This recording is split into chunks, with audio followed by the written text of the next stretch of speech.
I'm going to do. We all know her as Brigitte Singh, the one who settled in Jaipur, known around the world for producing the most finest and block-printed textiles. Her work is unmatched in terms of quality and attention to detail. Brigitte traveled to Jaipur as a French art student in the late 80s to study miniature paintings and fell upon traditional textile printing in Sanganer while looking for handmade paper, I believe. This is something I've read many years ago.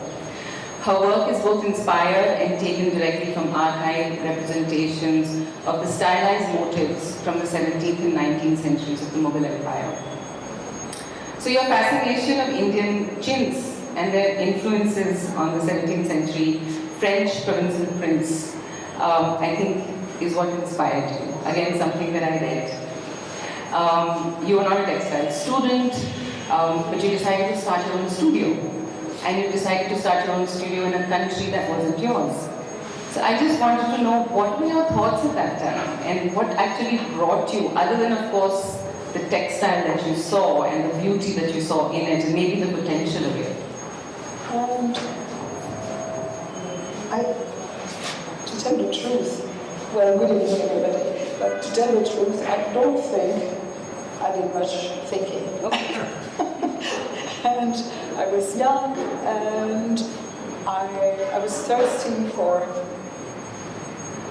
a great life adventure. Well, I got it right. It was a great life adventure.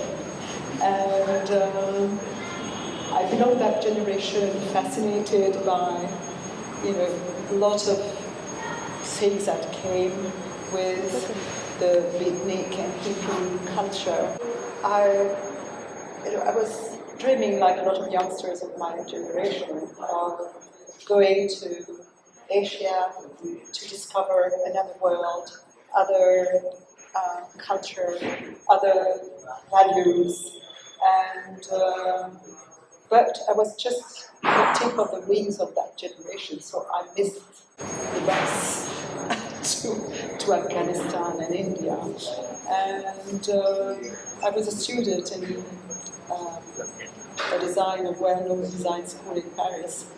And I was very frustrated as a student because what I wanted was to draw, and I wanted teachers, and I wanted to learn, and I was not in the right school. My parents influenced me to go to a design school rather than fine art school because they felt it was a bit safer. And that's another conversation now going with lots of students sitting here talking about what parents want them to do. We know the story. We know the story.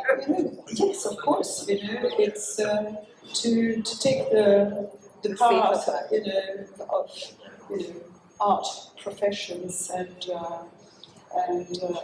eventually to take the difficult path of an artist's life is very challenging, and it doesn't allow mediocrity. And even if you are terribly good, you might never make a lot of money. And so that's another worry for parents. And how can you settle it? And then, of course, fine art school in Paris means carries so much history, and it's history very morally challenging for people of my parents' generation. Like fine art is very dangerous. So anyway, I was in that school of design, and I was a bit frustrated, and I thought, okay, let's give up everything. I'm going to take the road, and I'm going to find my way. And well, the same year, the Russian people invaded Afghanistan, and the Ayatollahs took over in Iran. So my dreams of settling in an artist studio in Isfahan or Herat was dropped. And a friend of mine sent me to the Indian Embassy, telling me, well, I think in Jaipur there are quite a lot of painters practicing miniature painting.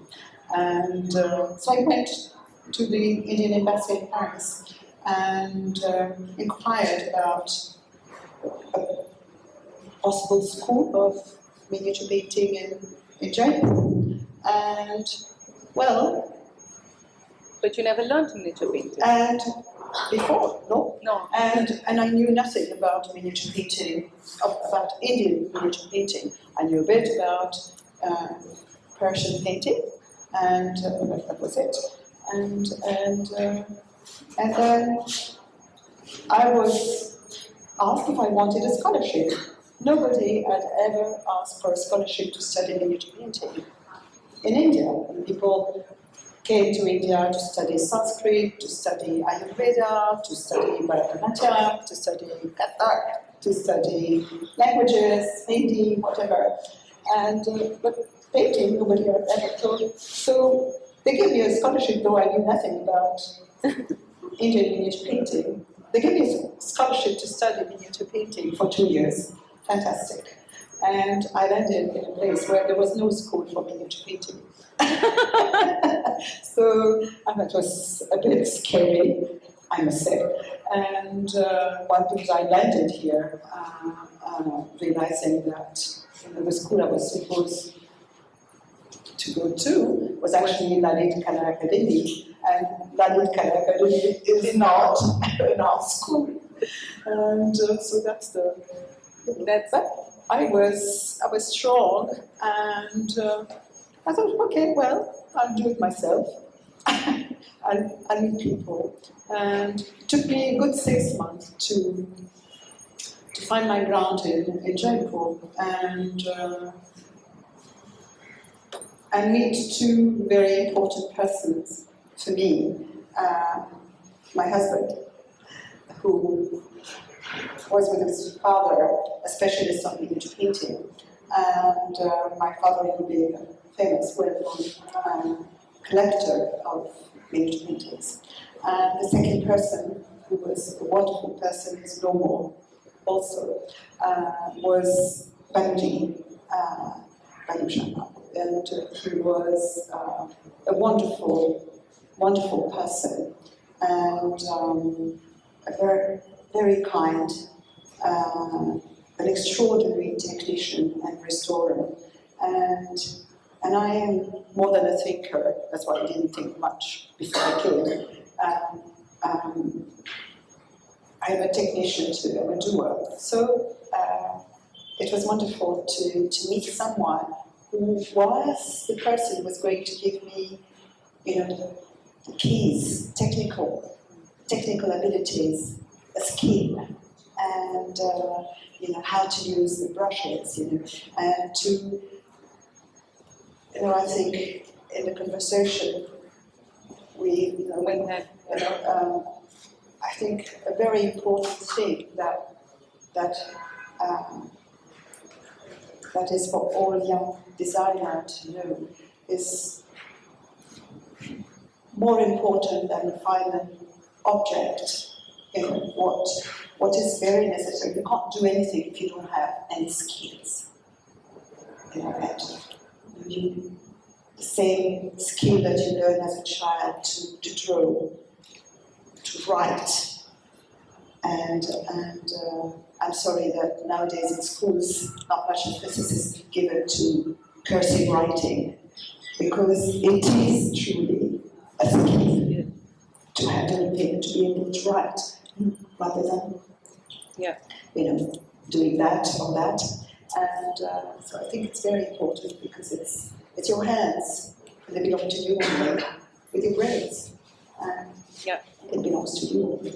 And when you learn a skill with a teacher, it goes faster when you find a teacher. It's harder to learn on your own. So you can learn on your own, but it takes a longer time. And a teacher, a good teacher, also understands your potential and gives you keys and tools and shows you how to use it. And so I was very lucky to find these two very important gentlemen for my life. And that changed, I thought I was just walking my way in life through India and there would be a next chapter out of India. I never imagined that I would be here 14 years later. And it's for the younger people who are here and working very hard to get diplomas and all that. Well, I must tell that I never went back to France to get my diploma. And I was lucky to be of that generation for whom it wasn't a problem.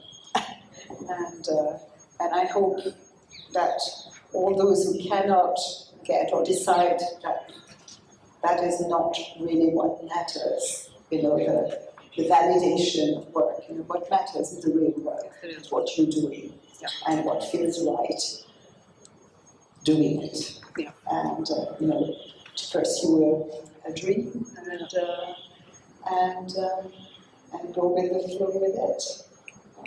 Right. So how did it go from miniature painting to textiles? And to loving brushes, I love papers naturally, and Sanganer has been for centuries not only a little township busy with block printing, but it was also very well known for the quality of its paper, for miniature paintings, for artists. Now they do decorative all kinds of things which have nothing to see with what was done originally as paper making. And because it's an age where there was water, they could have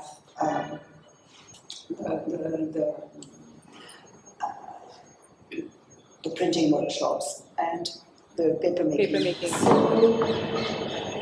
On the way to the artisan, we used to produce very, very beautiful paper to paint on.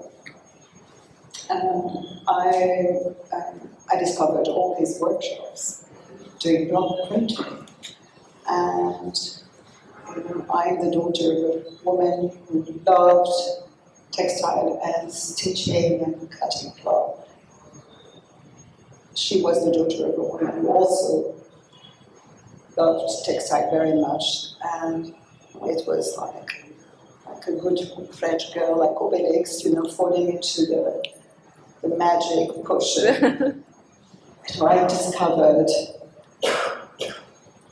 block printed textiles, and I thought it was extraordinary because what I saw was reminding me of what had been a tradition in the south of France. We had also block printing, and there are very famous Provençal prints. And little did I know then that actually none of this printing in France would have taken place if the story had not started in India. And all the textiles that were exported from India towards Europe landed, a lot of them landed in Marseille in the south of France. And Marseille was a big harbor, and a bit like Hong Kong, a free harbor. It was a free town. And that's why it remained, till this day, a stronghold of, a kind of smuggling mafia. And to this day, yes, unruly people, doing, they always say, French, yes, but before, from Marseille. Okay. and so naturally, immediately when these beautiful textiles from India came to France, people wanted to imitate them, to make them available to people who could not afford what came from India because it was not necessarily cheap. And so the community who started printing in south of France, trying to imitate what was coming from India, was a community of people who printed playing cards. And so they got an idea of, the block making, the doing it, the tool. But they had no clues about dyes. When Indian people had mastered dyes for eons, and so they were very good at dyeing yarn, dyeing cloth, but also in those days mastering the art of printing. And so there was always in those days, there was block printing and painting and colour work and the combination of both. And so that was, and such beauties came to Europe. People could not believe it. I mean, it had a fantastic success. So much so that the French government in these days, to protect French business people in silk and wood business, started a prohibition that did last for 70 years, 7 decades. And at the same time, the community that had started printing in south of France was a community of Huguenot people with the new Christian church, and the Catholic community was chasing them. They were warring, the communities warring with each other. And so this community fled the south of France because they were not allowed to do their job and moved towards Germany and Switzerland. And that's a bit why German people and Swiss people are still to this day the best chemists for textile. And because that was the thing, it's like these beautiful textiles came with those very inspiring designs, but they didn't come with the secrets of the trade, the dyes, how to treat. And it's amazing to think that nowadays we print with synthetic dyes. When they used traditional dyes, and I purposely say traditional dyes rather than vegetable dyes, because they're not all vegetable or natural. The minute you have dyes, they're not natural. They imply chemistry, they imply a process. And so I prefer to use the word traditional. And so when you printed with traditional dyes, each color had a different chemistry. And so the process of printing, and it was mastered in the most extraordinary way. You had, of course, the whole gamut from very ordinary, simple, blotchy prints to the most exquisite, unmatchable prints that you find now in a few museums around the planet. And that mastery was fascinating.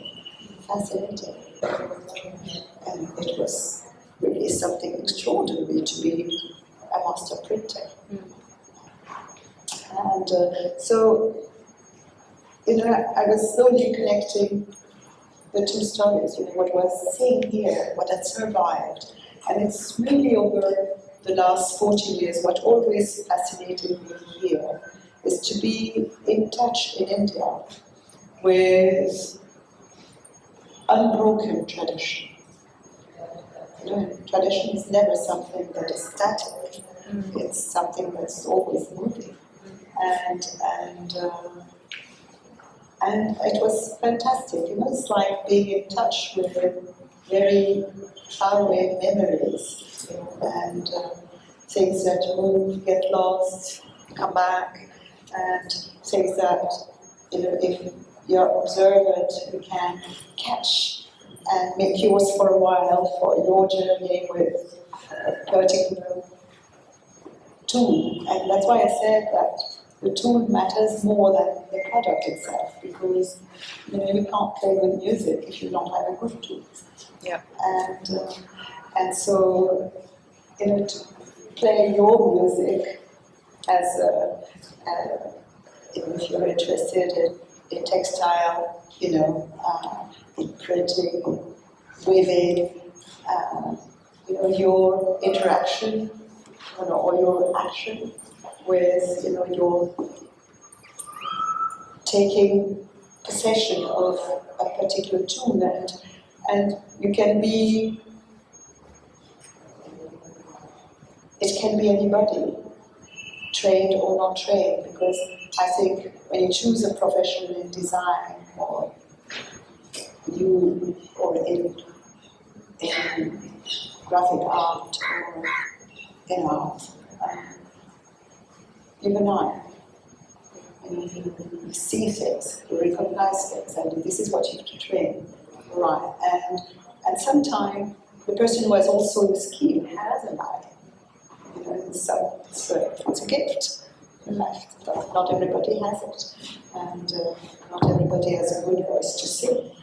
And but even if you don't have a good voice to sing, you may have a good ear to listen to the music. And you also need people to appreciate what you put together. I think it all comes together. It needs all of those components to be successful. Somebody who has the right skill, like you said, the right tool. I think it's chemistry. It's chemistry. It's a kind of chemistry, the chemistry of life. So many. You need so many ingredients to make a story. A story. Yeah. And I was just thinking about saying the opposite. I was like, how many ingredients? And sometimes simple is good. Yeah, absolutely. A bit of So your story, it looks like whenever we see the work that you've done in the past few years, you feel as if your first love was the Mughal garden. And So it wasn't. No.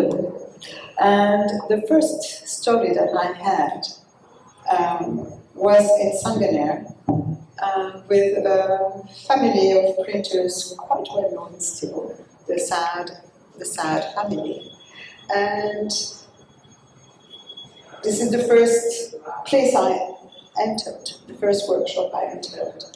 And I went everywhere. They were very welcoming. And they were just very welcoming. And it was probably the head of the family, the oldest person of the family, who was there in a little room with many, many samples. And behind him, there were two little frames with tiny swatches of 1 inch by 2 inches, maybe, something like that. And they were from 18th century. And they were tiny little booties, so fine. And I said, but, this belonged to your family. Yes, my ancestors, probably good. But, what I saw over there is a bit big, blotchy, and can you still do that? I said, why not? And I said, okay, let's do it. And so it was at the end of my 2 years in India, and I was going back to France. And I decided to bring as a gift to everybody a scarf. And this old gentleman accepted to print these tiny little prints. And it was fantastic. And I met a friend who said, well, you have to do something with it, Brigitte. It's just, you have to do something with that. And he took me to someone who said, well, yes, okay, you can cut your scarves, make some sample, sampling book, and we give you an order. And so I started knowingly my career into block printing. That was it. This is how it started. And then on that same trip, I was with my husband and we visited an old friend of his dad in Millennium. He was the head of the Indian department in Millennium, Robert Skelton. And Robert was waiting for us, he knew my husband in little shorts as a baby. And he was wonderful, and he was an extraordinary gentleman. And so very politely, after we looked at paintings together, he said, Brigitte, what are you interested in? And I said, well, I just started unknowingly a story with block printing. Oh, I see. And would you be interested in looking at some old textiles? And he took me to their reserve of Indian printed textiles. Then my heart throbbed and my eyes dropped because what I saw was completely extraordinary. So fine, so fine. I've never been able to work as fine as that, and to imagine that the printers who printed these beautiful textiles had to deal with the chemistry of each color. Such fine work. And that's the reason why, in order to do this, people worked on very small tables.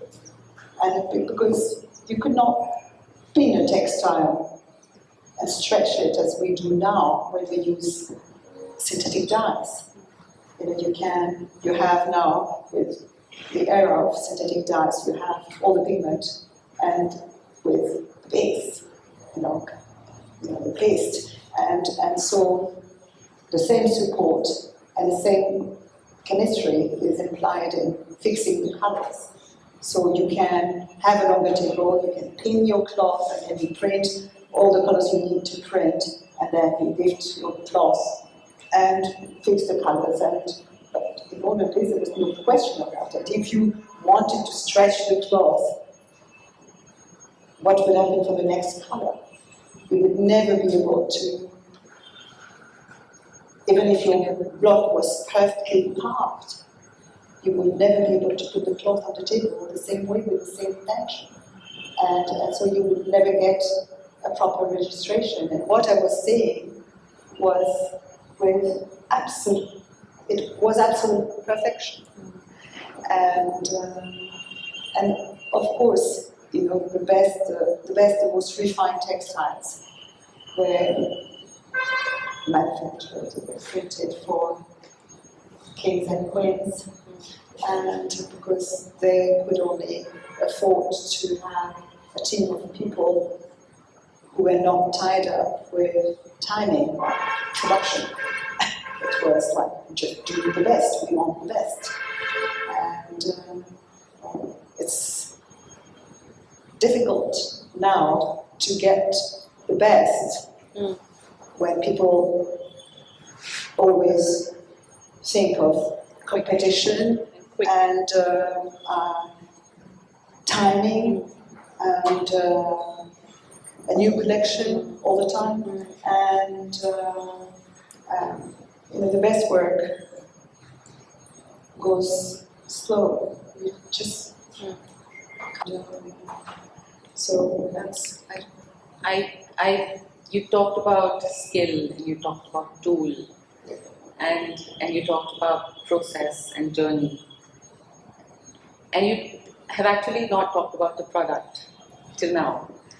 And I just feel that for you it's really important, and the work that we see from you, I always call them pieces of art.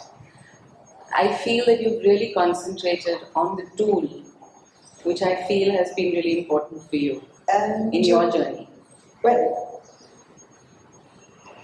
yes, I was brought up by a father who said,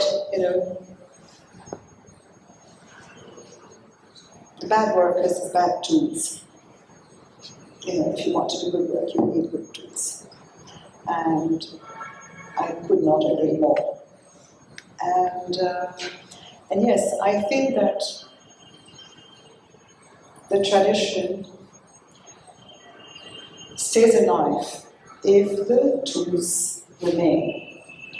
And naturally, well, if you have a tool and you don't make anything with it, naturally the product is also very important. Yeah, of course. But it's the music. Yeah. And, but it is a tool that has to remain alive over decades and centuries to allow the product to come out. And the good product comes with the chemistry of the good tool and the good craftsman. Yeah. And the good eye, whether it is the eye of the craftsman or the mentor or the buyer or whoever, it's all together. It's all together.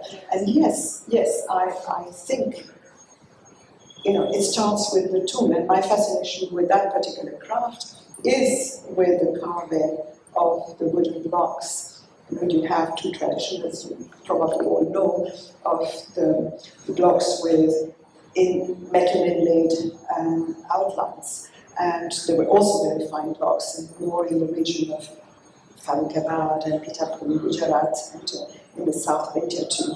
But here we had, very locally here in this particular region, Jaipur, Sangam and Bagru, we had carved outlines in wood. And it's a magnificent tool. It's so beautiful, and it doesn't last, And so you have, what pleases me at the moment is to think, though, all craft is always endangered, but the community of printers and block makers is a community of young people too. You don't have only oldies, trying to hold on to something. So that means that it is for a lot of people still a decent way to make a living. And I think we'll come to a point that we discussed the other day with Anuradha. It's about the community of craftsmen in India. We heard about an extraordinary number of artisans living in India, something 15 million. Actually, I was speaking to a few people after our conversation, and the figures say somewhere close to 10 million, but the unofficial figures say nearly close to 200 million. Okay, so somewhere in between. Yeah, somewhere in between. And well, it's certainly not 10 million. Yeah. And if we have, let's say, we stick to my number, 50 million or more, it's an extraordinary pool of people. And naturally, one doesn't always think about what are these people doing and why are they doing these jobs. Yeah. But it's just because they need a job for most. And they don't, it doesn't come as a vocation. It doesn't come, well, it comes as a tradition. Sometimes they are pushed back, but they have no option. It's often just necessity that keeps the community of craftsmen busy with their craft, because they have no access to. But it might change a little bit because independence brought a wider access to education, to basic education, and nowadays, who doesn't have a smartphone in his pocket? And naturally, with a smartphone you can get access to so many information, good or bad, but good also. And so awareness.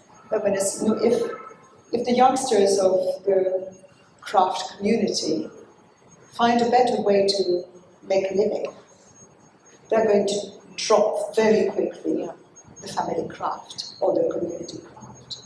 Yeah. And this is what has happened in Europe with industrial product or mass produced commodities. Whatever you needed in olden days, everything that you used at home was handmade because that was it. Basketry, what you use in the kitchen, textile carpets, whatever you had. But slowly, essentially from the 19th century, and that changed enormously.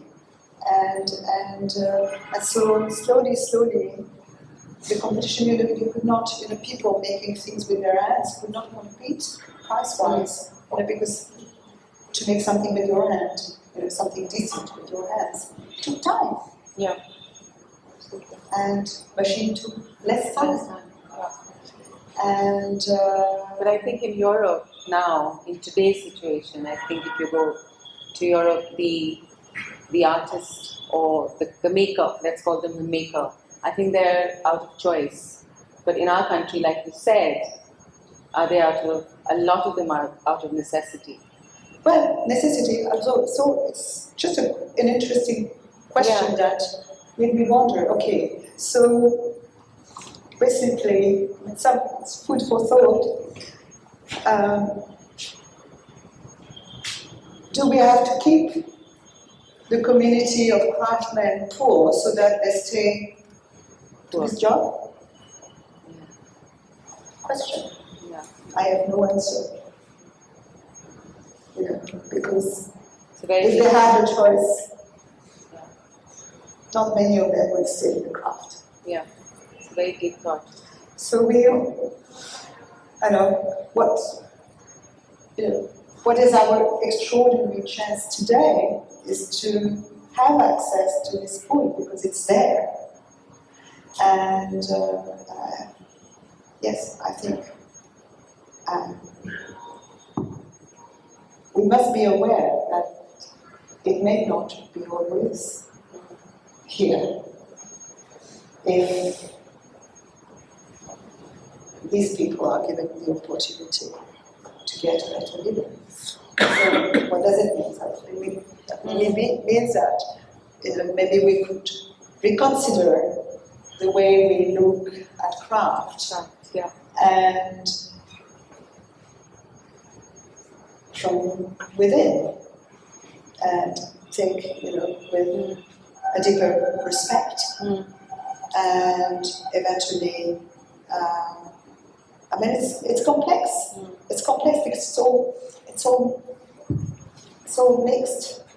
We are the country who produces the GM cotton, the largest amount of GM cotton and exported, but we are also the country producing the largest amount of organic cotton. Yeah. So aren't we lucky? It's like we have the current and the counter-current, and so it's just trying to find space, but know really that it's a privilege. People say that why you as a foreigner did what you did here, and why did you see what we didn't see? It's just because it's often like that. You're not an apostle in your own country, and what I was amazed because I had never thought of having access to that in France. It's gone. You may have in one or two museums, a few people, trying to print, but they do the demonstrations, so they can't be very good printers. You need to, it's like always, the practice of a craft is a daily practice. You're good at cooking when you do it all the time. You're good at stitching when you do it all the time. You're good at music when you do it all the time. And when your hands, when you do not, give orders to your hands, your hands become very clever, and they know what to do because they have this memory of the gesture. Isn't it? Yeah.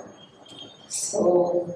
And yet, I feel somewhere that even though they say that crafts is probably the backbone of India's rural community, yet I feel, is there value for the craft? Is there value for the artisan? Is there value for the skill? And I think that's, like you said, that is a thought that all of us should think about. What is the value for the artisan? Is that artisan doing craft out of necessity? Will the artisan remain poor? Are we making that artisan remain that way? They're all questions, which, like you said, even I can't answer. I don't know if anybody I else am can. truly no answer to that. Who do not really choose their profession and get into it out of necessity or tradition. Naturally, because you have such a large pool of people, you have all the qualities. You have from the worst to the best, very best. And you have in that community, people who's been pushed by Papa, but he doesn't want to do this job. So naturally, if he doesn't want to do this job, he may not be very good at it, or he may be lazy, or at the opposite, you may have a sharp buddy who says, "Oh, it's nice," who enjoys what he does, and he does it in a wonderful way. So you have all that, and I realized, that I like this little image, when people speak about the work that comes out of my workshop as the best available here. But to be on the top of the basket, you need the basket underneath. You need that large community of people, because people keep moving. It's as it is, the craftsmen are in general very modest people. They try to get a better boss, a better salary somewhere else. And if they are offered a better salary, then they're gone. And you can't blame them for that. It's completely understandable. It's a matter of surviving. And so you constantly have to the community of the people you work with is forever moving, whether the block maker or the block printer, and I don't think I could have done what I've done over 40 years if I had not had that community at large, where I could get someone who came from that community to try his luck with my team, and some left the same day thinking she's mad, and that's not possible. I can't do that work. I need to be careful about what I do, and what I want to do is to print with my eyes closed. But some of the guys stayed and learned, and some youngsters came who knew nothing, and they were trained. And then they moved to another person because they thought, maybe that would be a better story. And so it's that, we are very lucky here because we have that very, very large community. And Jaipur is the last strong bastion of the block printing in the world. So the year of 2021, I think the most talked about word, or the most word used, I think, is sustainability. So I'm going to use it too. Yes.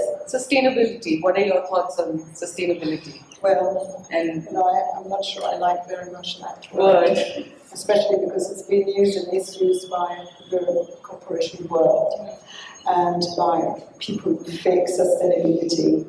And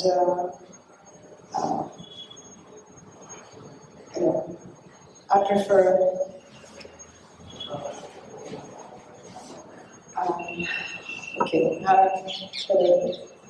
where do we want to go with sustainability? Wherever you'd like to take us. today, the artisan community. Let's go back to the artisan community, at least in Jaipur, around Jaipur. When we look at the way they're printing, when we look at their units, when we look at the resources available to them, every day they're walking, they're sort of swimming against the tide. When we're talking about resources, we're talking about water, we're talking about all of that. And yet, people turn around and say, oh, we need to work sustainably. Do you think it really matters to the artisan? Do you think it should matter to the artisan? We're all talking about it, our children are talking about it, and yet it seems to be like nobody's doing anything about it. Well, I think it's just a word. well, it should not be just a word, but often it is. And what I think, especially when we have lived through the last 2 years, what we have been living through,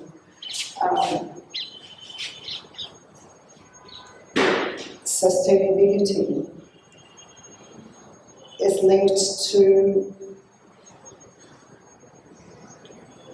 fair trade, and fair trade is linked to poverty. And so I think we're doomed if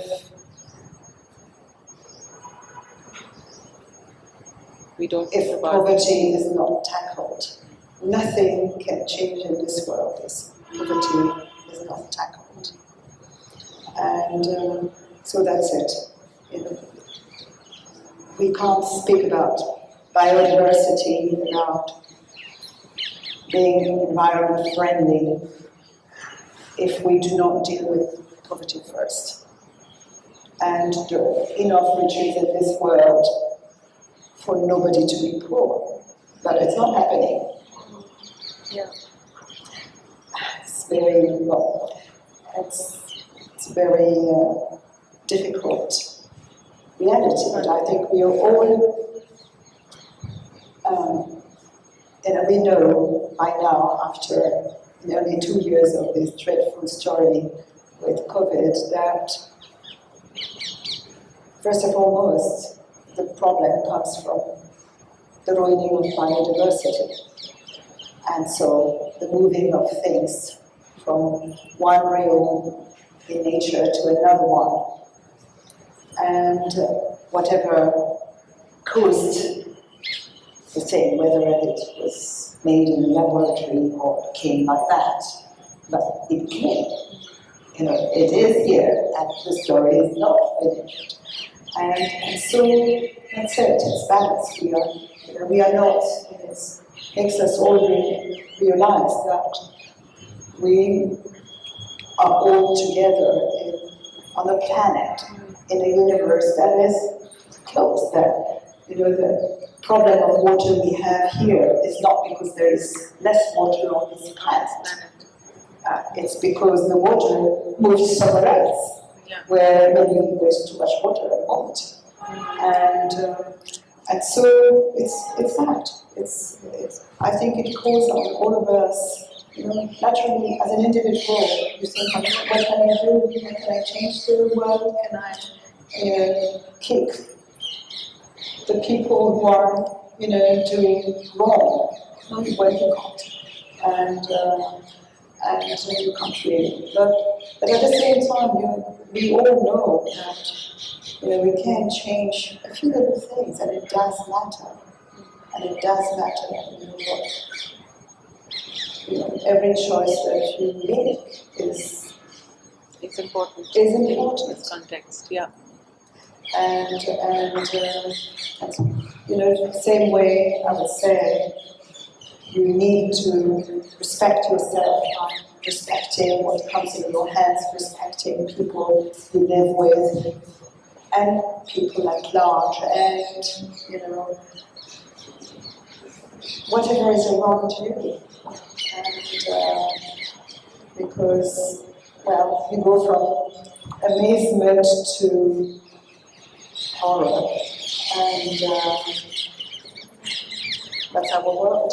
Yeah. So you've been here for 40 years or more? 41. 41. What next? What next? Well, new adventures. Yeah. And I have decided, so make it public to me first, I have decided that well, somewhere soon enough I'm going to close my workshop. And because I want to go on new adventures. That came out a few weeks, I think it was 3 years ago. And well, it was actually, I did not do this book. It was done. Oh, sorry, and it was done by a journalist who was interested in my adventure here in India with block printing, and when he came to ask me if I would agree into in the making of a book on my work, I said, well, I'm not interested in a book on me. I'm rather interested in a book that links my story with the larger story of block printing and textile and craft in India. And so my only request to this gentleman was the text has to be meaningful, and for that it has to be written by several specialists, who see my work under different aspects, who link my work to the larger story. And so this book is not an inventory of what I did. It's more about a few iconic stories. Like that's why today I choose to wear this little cypress tree, because it's one of the first things that came out of the Victoria and Albert Museum into my printing. And so I wanted it to be speaking about the history of block printing, about the technique of block printing, and then my connection with it, design-wise, and how I developed a particular design and how it came. Because I think this is also what's very important.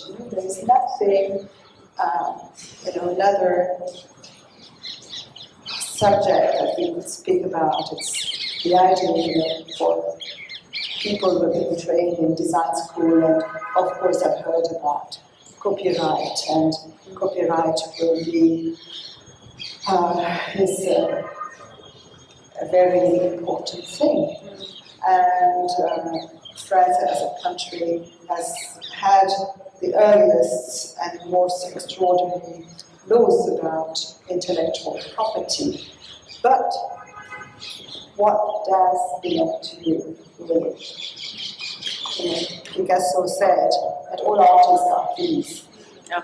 And well, he was a genius. I love Picasso. And so when a genius can say that, what does belong to you?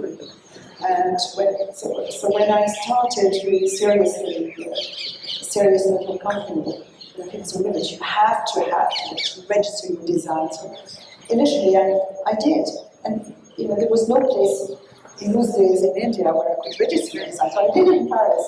It was less. Am I going to call and advocate in France learning rupees here?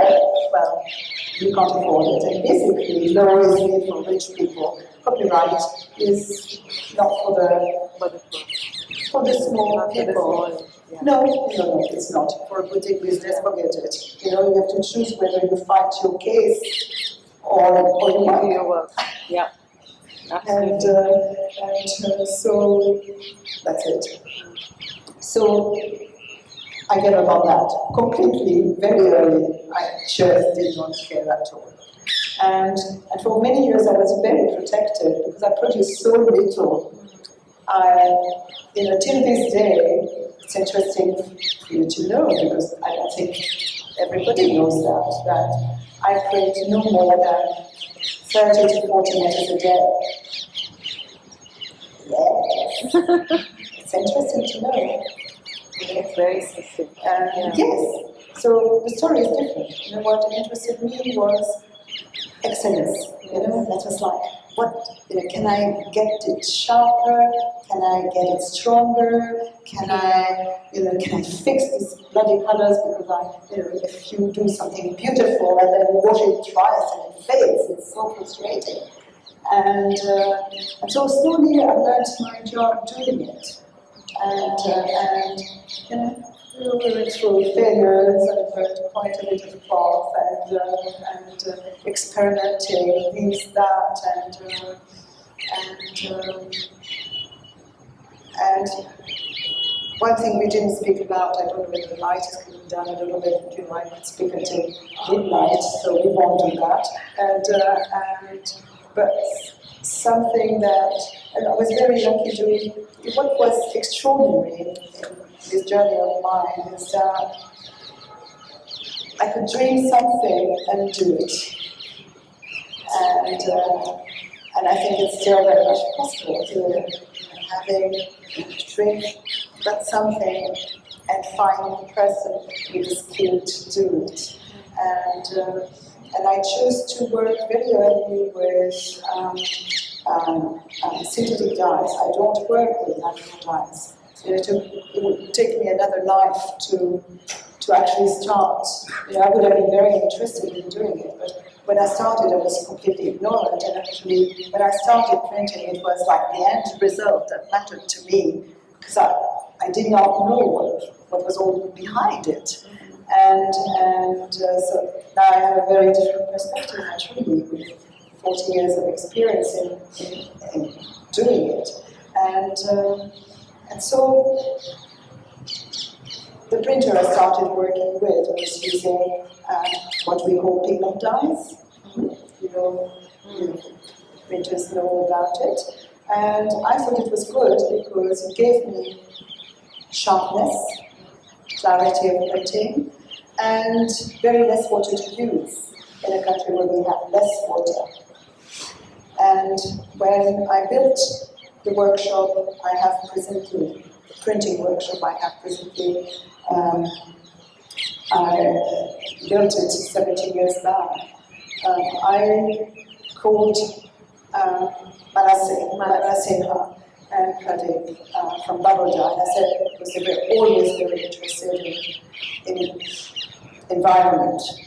And they put me in touch with an engineer in Pune who was specialized in water conservation and treatment. And so he came and designed filters for me for my little workshop in order to treat the water. I call it the kitchen water because I hardly use water in the current place because it's a petrol product. But I wash the trays, the blocks, the brushes, the cloth, the acharas, and naturally a lot of color comes with it, color and oil, pigment and oil, mineral oil.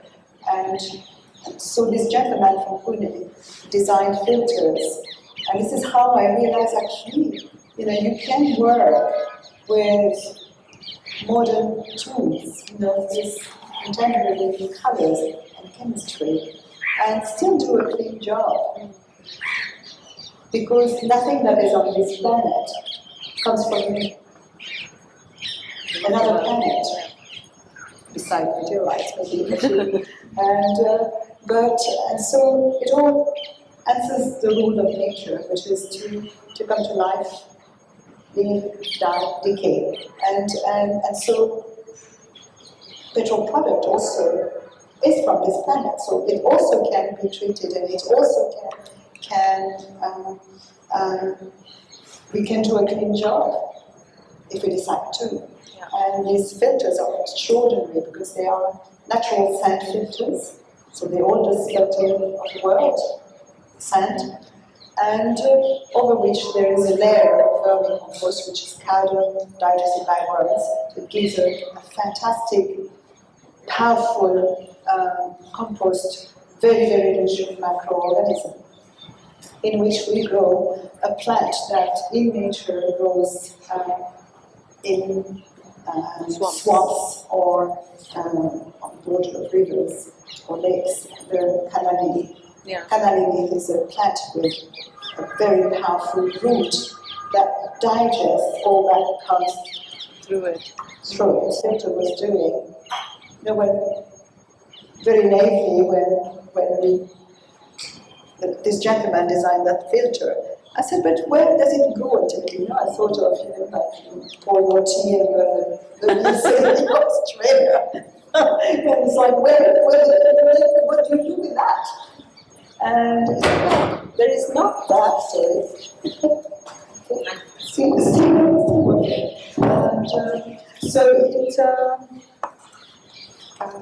I realized that it was digestion. Yeah. And that the problem, it was like enlightenment. That the problem It is. our problem is a problem of consumerism. Too much food. It's too much to digest. Yeah. That makes all urban people sick. Yeah, yeah. And so, I mean, if you give, and that came to a realization when the first year of the building of my filter, it got clogged. Too much oil. Too much oil clogging the surface of the filter, so no breathing. The plants died, and I thought, oh, it's not working, and I had to do, but I tried again, and second time I failed, and I was in despair, and the engineer came and said, no, it's going to work, but we have to think about how, we have to figure out what's missing. And we had a wonderful idea, which was to build a standby filter.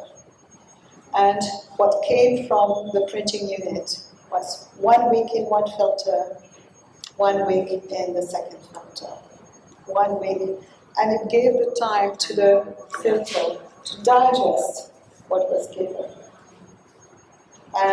And so the water that was collected at the end was not clean, went to a second filter, a third filter, I mean, and that processes the water.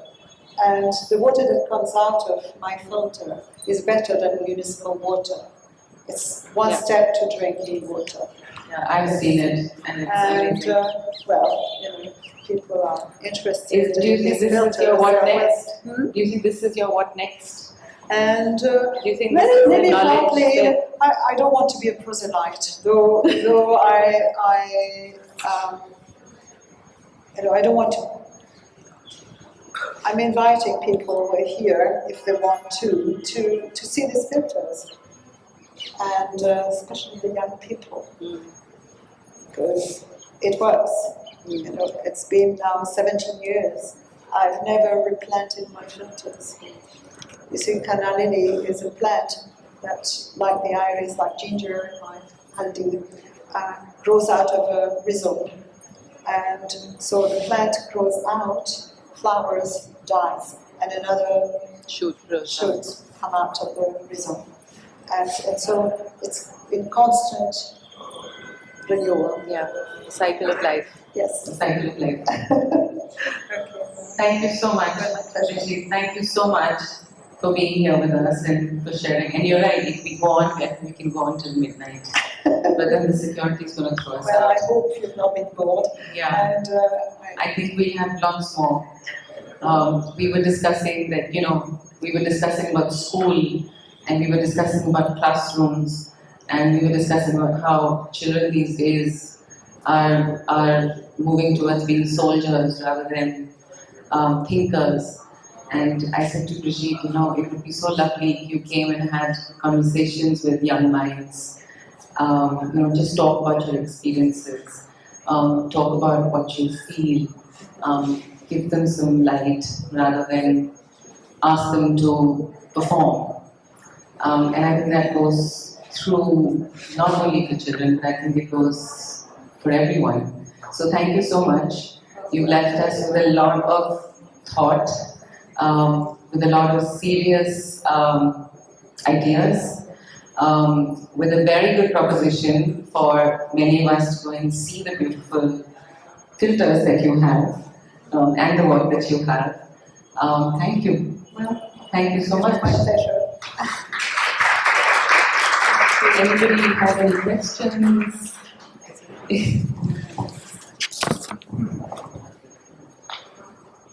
Hello, my name is Samira and I'm from Brazil. I'm a fashion journalist and also a designer. And it's a pleasure to be here. I was here in the middle of the pandemic, in the first round of the pandemic, and now I see that the things are coming out to normal. I'm glad about it. I'm glad to see everybody here. And also being able to meet you, it's a pleasure. And I'd like to have an idea of what you think about what you see now on the streets, on the market, what they are printing. What's your impression about the printing today, about the colors they are doing, about the way they are printing? How do you see the future of the printing, looking into the market today? Well, as I said earlier, I think the printing community is very much alive. When I see that so many young printers are printing, and that speaks for the printing community. If there are young printers taking to the job, that means that they are making a decent enough living. And as far as the quality of printing is concerned, I think it has changed a lot in the last 40 years, from with a few important stories that took place in Jaipur. And one of them, of course, everybody knows, is Anarchy. And I think Brigitte Singh put together an extraordinary story, and a very strong story that had an amazing impact. And she has been an inspiration for me and to many others.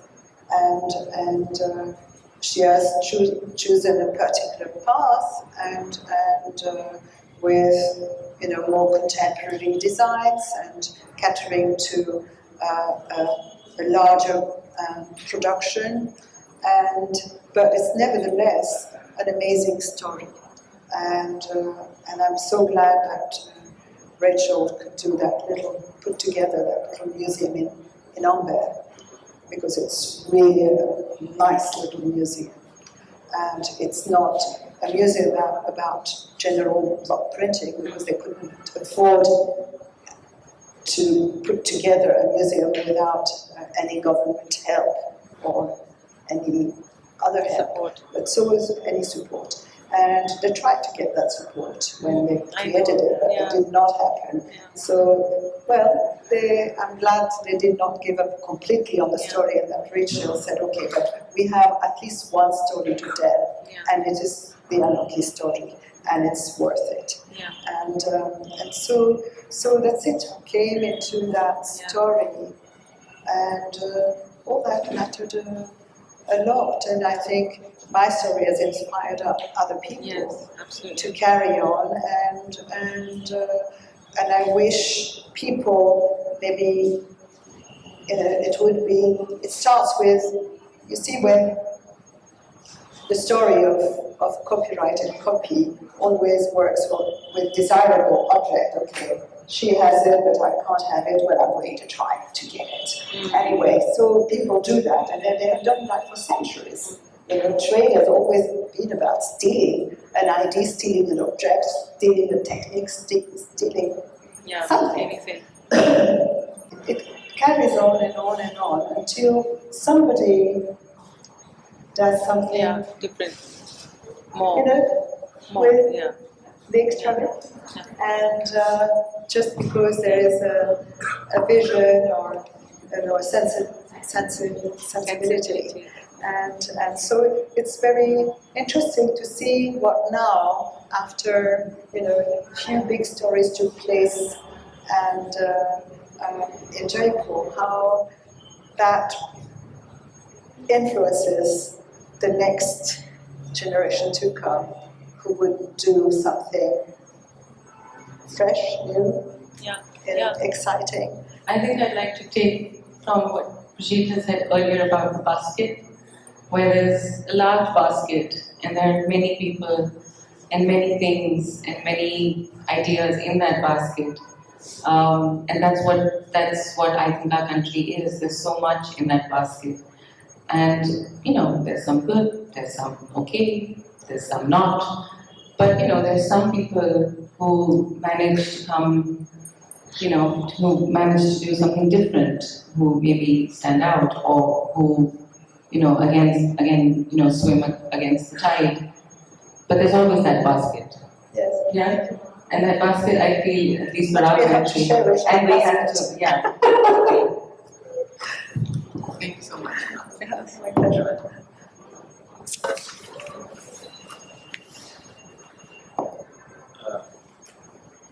Good evening. Good evening.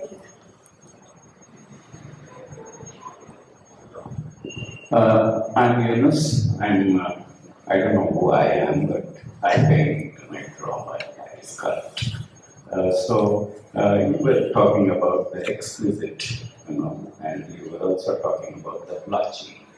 I don't want to use the word blotchy, or I don't want to discuss that, but there is a certain kind of a rawness, and when I see block prints, I've seen a lot of it, and your work also, I see your work goes towards the exquisite, but I sometimes admire that rawness. I do. At times misregistrations, not very much of a misregistration, but some kind of a, it shows a human touch. So you were talking about the sharp. I would go for the other. The blotchy. Well, the blotchy, I agree with you, and the accidental can be completely remarkable and extraordinary even. I do agree with you. And but maybe I should precise that what matters is the beauty of it, whether blotchy or not. And maybe I should have been. It's always interesting to be precise with words, and so I thank you for what you said, because it's true. And what matters is what comes out. And who sees it? It's beautiful. And I think who sees it? And I think the eye, like what you said. Yes. I think it's about who sees it. I look at weaving, and sometimes I get interested in the rivers. Yeah, absolutely. So I guess it's about who sees it. I go to a printer and I see the grey cloth, and that is so fascinating. Yeah, yes, absolutely. it is, and it is, for example, fascinating. And I could show you my, I think, what's on my phone is a photograph, a detail of the achara, and which is the blotchy paper of the printer. And at some time, they are extraordinarily beautiful. Yeah. Extraordinarily beautiful. And I've had visitors who told me, "But why don't you keep them?" I said, "Well, it's like you're telling me put the tool on the shelf, because it's so beautiful that it's like, well, the tool is meant to be used." To be used. And so the achara is a fleeting beauty, that comes and goes. And I like this idea too, that it comes and goes, very discreet. And you're lucky if you happen to be here today to look at it. And it's about life and the world around us. We are lucky to be just the witness of this moment. And so I agree with you, the blotchy can also be beautiful. Thank you so much. Thank you.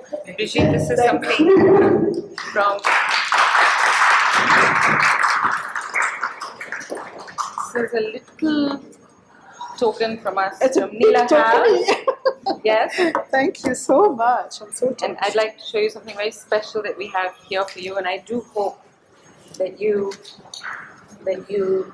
oh, And the basket has they break. have you wrapped it? Yes. But we leave it in there then. So it's a Nila apron, which we hope Woo. that you will wear and use in your I will. Thank you. Thank you so much. Thank you very much. Thank you all of you. Thank you for being here with us. And please, we'll keep having, talks. We had a lovely performance in the morning with the Flute Sisters. And please leave your details in the front or register on our website so that we can keep calling you back. Thanks a lot. Have a great evening and happy Dussehra and a great Happy weekend. Dussehra, yes. And well, thank you, everybody. Thank you very much. Thank you.